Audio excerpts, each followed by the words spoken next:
this is Clemmons, and I'm going to be talking about chronic kidney disease. So the main points about chronic kidney disease I want to touch on today is kidney function, what the kidneys do for the body, what is chronic kidney disease and how does somebody end up having chronic kidney disease, what are signs and symptoms of the disease, the stages of chronic kidney disease, treatment, and how you can work with this disease, and the outcome of chronic kidney disease. So first I want to talk about kidney function. So kidneys filter all the blood in your body, and they remove waste from the body. Kidney failure can lead to death. 31 million people in the United States have chronic kidney disease, so that's a pretty large population. And the kidneys, I thought this was pretty fascinating. The kidneys filter 200 quarts of blood a day, but there's only 5 to 6 quarts of blood in the human body. So your kidneys are just pumping blood through constantly, all day, every day. So kidney failure is when kidneys can no longer function. So the blood is not being filtered if the kidneys can't function, and this causes a lot of waste to build up in the blood, and that is what can cause death. So here you see a healthy kidney and the progression of the disease to ultimately end-stage renal failure. So just putting in perspective how predominant this disease is in the world. So the darker the color, the more prominent the disease. So the United States has one of the highest populations of chronic kidney disease in the world. So it's important for us as physical therapist assistants to know how to work with this disease.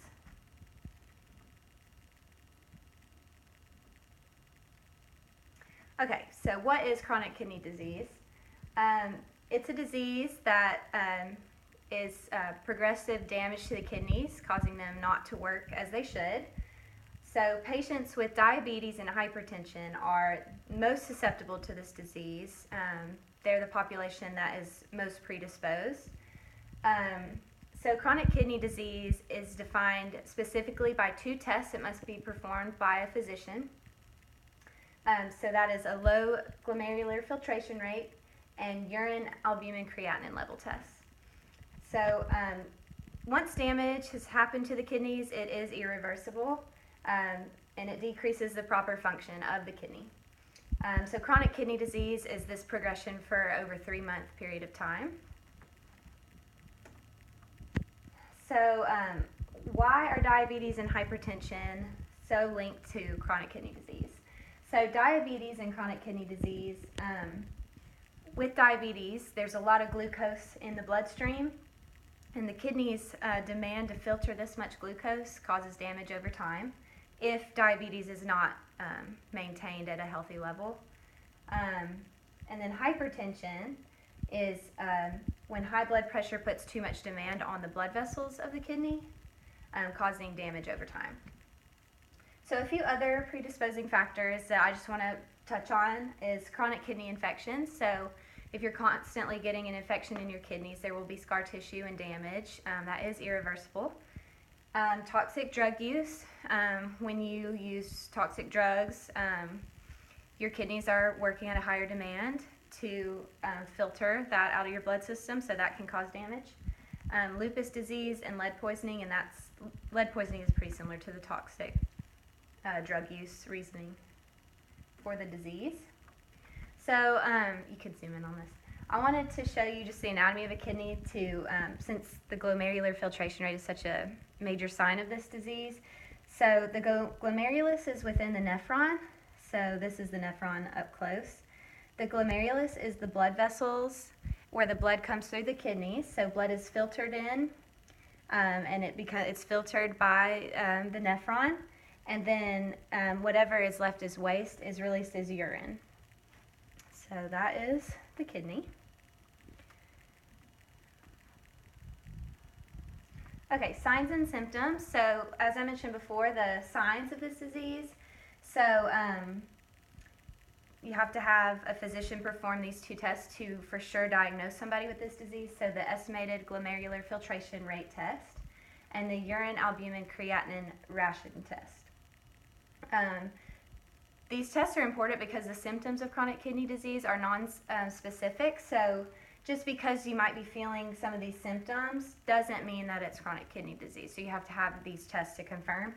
But some symptoms a patient might express is lower physical function, impaired physical performance, frailty, a general sense of not feeling well, high blood pressure with the hypertension, and just to go into a little more depth of that, so you can feel fatigue, you might have ammonia smelling breath, loss of appetite, that kind of goes along with that sense of just not feeling well, foamy urine, and a difficult time urinating or frequent urination.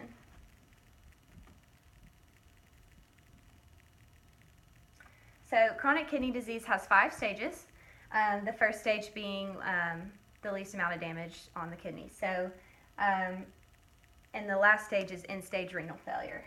So stage 1, pretty low risk. You've got normal or high functioning glomerulus, so your filtration rate is pretty good.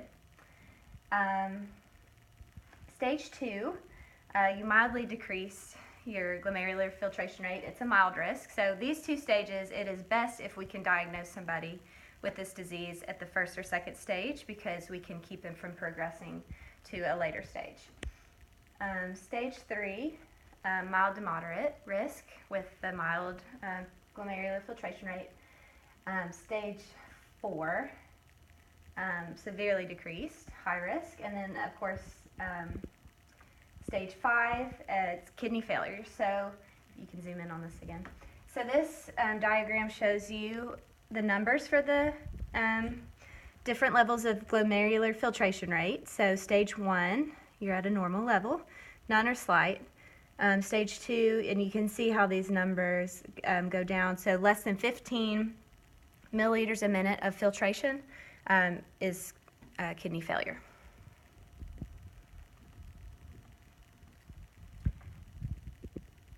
Okay, so treatment options, this is where we come in as PTAs. So chronic kidney disease is not curable, but once the patient is diagnosed, we are able to stop the progression before they get to end-stage renal failure. So that's why I said it's so good to diagnose somebody early on, stage 1 or 2. Okay, so treatment for chronic kidney disease.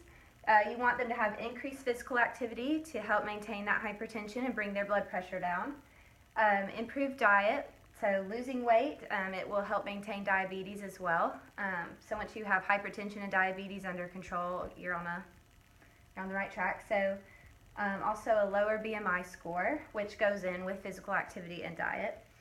So body mass index can be lowered through healthy diet and exercise. So that helps with the 2 main predisposing factors. So, and of course, smoking cessation can help with all of these things. So I did put in here, this disease does cause fatigue for patients. Exercise can be difficult for them. So each treatment will look different for each patient depending on what they can handle. So that's why you need to design an exercise program specific for each patient. Okay, once the disease has progressed to end-stage renal failure, you have 2 options. So you can do dialysis. This becomes necessary to maintain life because the kidneys are no longer functioning. And I have 2 examples of dialysis. So we've talked about these in class. So we have hemodialysis, and you can see this diagram here. So the patient, their blood goes through this machine, the dialyzer, and then it is filtered, and then it's pumped right back into their body. So they do have to go to a clinic for that procedure, and they go multiple times a week. It's very time consuming. And then the peritoneal dialysis that we talked about, that's where the blood is filtered still within the patient's body, but in their peritoneal cavity. So you can see that diagram here. They've got their solution bag and then a drainage bag. This is less common. Hemodialysis is more common. And then kidney transplant, it is high risk, but a patient can see good results if their body accepts their kidney transplant. It is high risk because they have the potential to reject the transplant. their body could attack their new kidney, and then they must return to dialysis for the rest of their life. So, for the kidney transplant, I thought this was pretty neat. They leave the diseased kidneys, and they transplant the new kidney just below, so closer to your bladder. So that was pretty cool. Okay, the outcome of chronic kidney disease. Like I said, it depends on the stage that the patient is at. If they are found at stage 1 or 2, their prognosis is pretty good if you can get it under control and keep it from progressing.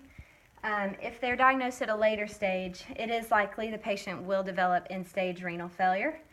And if they do have the end-stage renal failure, prognosis is not very good unless the transplant goes well and the patient fully participates in treatment. But dialysis is not a very long-term fix if that's the only option. So it's not a super long-term thing. And that is chronic kidney disease. Thank you.